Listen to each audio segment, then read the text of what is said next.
सध्या महाराष्ट्रामध्ये ओबीसी आरक्षण आणि मराठा आरक्षणाचा मुद्दा चांगलाच तापलेला पाहायला मिळतोय। ठिकठिकाणी दोन्ही समाजाच्या सभा आणि मेळावे सुरू आहेत। नुकतीच अहमदनगर येथे ओबीसी एल्गार मेळावा संपन्न झाला। त्यामध्ये ओबीसींचं आरक्षण संपवण्याची भाषा सुरू आहे। डॉक्टर बाबासाहेब आंबेडकरांनी आरक्षण दिलंय। भुजबळ साहेबांच्या नेतृत्वामध्ये आम्ही आरक्षण वाचवू असं मत गोपीचंद पडळकर यांनी ओबीसी एल्गार सभेमध्ये व्यक्त केलंय। मंडल आयोगाला एक मधला विरोध करणार, मंडल आयोगाला विरोध करणार, ओबीसीचं आरक्षण घालवणार। अरे ओबीसीचं आरक्षण म्हणजे काय, मसोबाची खीर आहे का वाटत आली आणि ती आम्हाला मिळाल्या? होय, कुणीतरी यावं म्हणावं ओबीसीचं आरक्षण आम्ही काढून घेणार।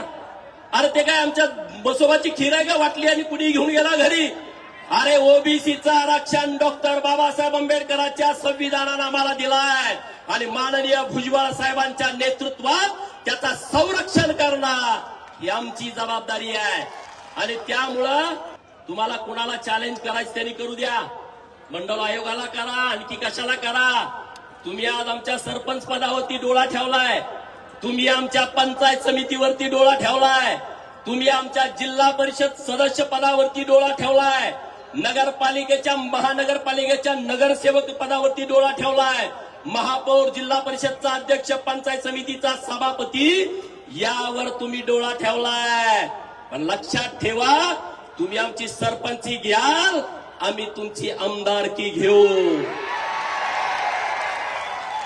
तुम्ही आमचं नगरसेवक पद घ्याल, आम्ही तुमची खासदारकी खेचून घेऊ का नाही?